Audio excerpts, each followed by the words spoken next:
Good morning बच्चों, आज हम कक्षा 10 गणित की क्लास में पढ़ेंगे वृत्तों से संबंधित क्षेत्रफल। बच्चों, जो आपके सिलेबस में है वृत्तों से संबंधित क्षेत्रफल के बारे में हम आज जानकारी चाहेंगे और उसके अंतर्गत पढ़ेंगे प्रश्नावली 12.1।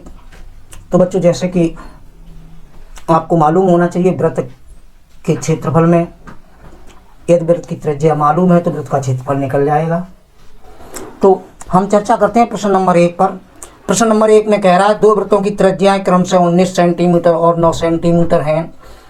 उस वृत्त की त्रिज्या ज्ञात कीजिए जिसकी परिधि इन दोनों वृत्तों की परिधियों के योग के बराबर है। तो बच्चों, प्रश्न के अनुसार दो वृत्त दिए गए हैं जिनकी त्रिज्याएं दी गई हैं। एक की त्रिज्या 19 सेंटीमीटर है, दूसरे की 9 सेंटीमीटर है। और कहा गया है उस वृत्त की त्रिज्या ज्ञात कीजिए जो वृत्त जो है, तीसरा जो वृत्त है जिसकी परिधियों तीसरा वृत्त है जिसकी परिधि इन दोनों त्रिभुजों के इन दोनों वृत्तों के परिधियों के योग के बराबर है। तो बच्चों, आइए चर्चा करते हैं प्रश्न नंबर 1 पर। प्रश्न नंबर 1 में कह रहा है, जो बच्चों दे रहा है वो हम लिख लेंगे। उसमें दे रहा है पहले वृत्त की त्रिज्या, पहले वृत्त की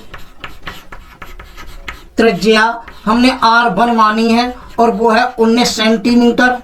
बच्चों, दूसरे वृत्त की त्रिज्या दे रहा है, दूसरे वृत्त की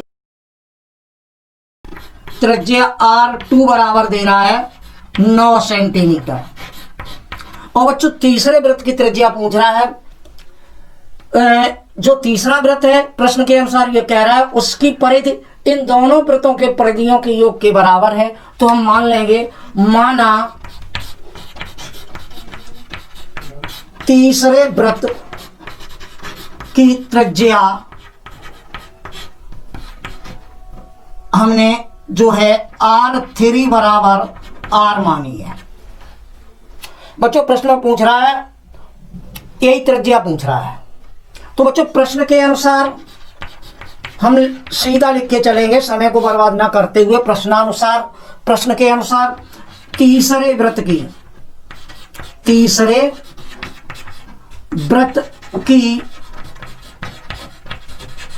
परिधि बराबर होगा पहले वृत्त की परिधि प्लस दूसरे वृत्त की परिधि।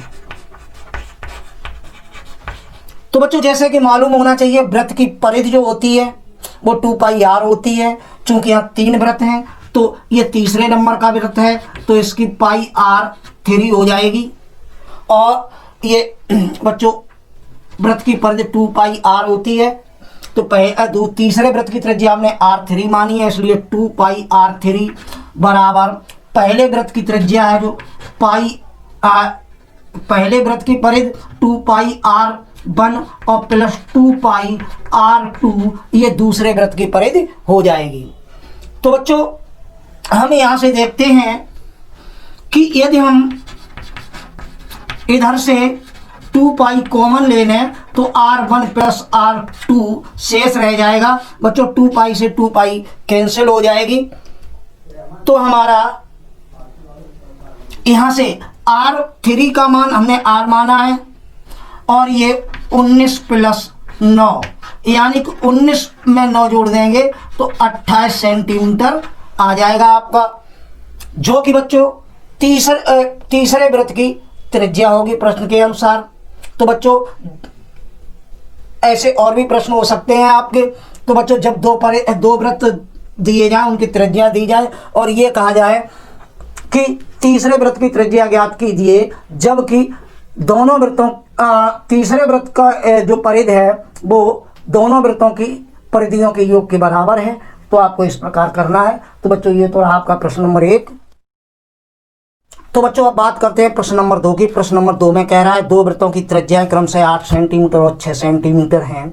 उस वृत्त की त्रिज्या ज्ञात कीजिए जिसका क्षेत्रफल इन दोनों वृत्तों के क्षेत्रफल के योग के बराबर है। ठीक मिलता जुलता उसी प्रकार प्रश्न है जैसे कि प्रश्न नंबर 1 था आपका। बच्चों यहाँ 2 वृत्त दिए गए हैं जिनकी त्रिज्याएं दी गई हैं और तीसरे वृत्त की त्रिज्या पूछ रहा है और कह रहा है कि जिसका क्षेत्रफल इन दोनों वृत्तों के क्षेत्रफलों के योग के बराबर है।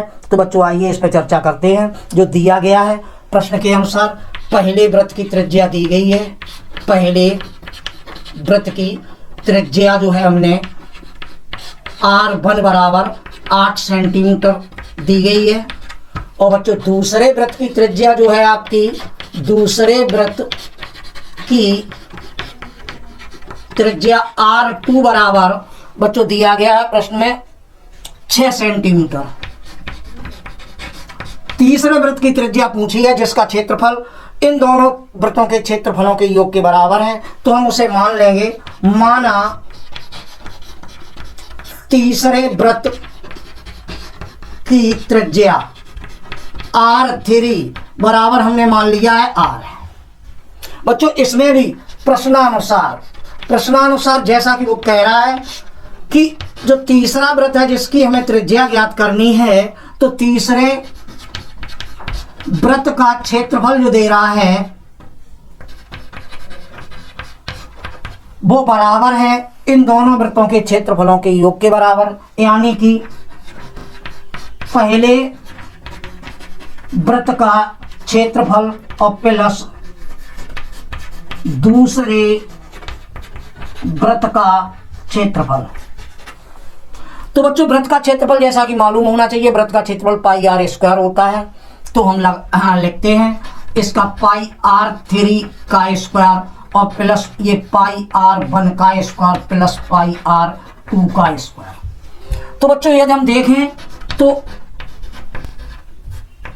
यहां से पाई अगर कॉमन ले लें तो हमारा R1 का स्क्वायर प्लस R2 का स्क्वायर ब्रैकेट में शेष बचेगा, पाई से पाई कट जाएगी। बच्चों मान लगाएंगे, R3 का मान हमने R माना है तो R का स्क्वायर बराबर R1 का मान बच्चों हमारा है 8 का स्क्वायर और R2 का मान है 6 का स्क्वायर। R3, R1 और R2 के मान लगाने के बाद हम देखते हैं कि R स्क्वायर बराबर 8 का वर्ग 64 है और प्लस 6 का वर्ग 36 है।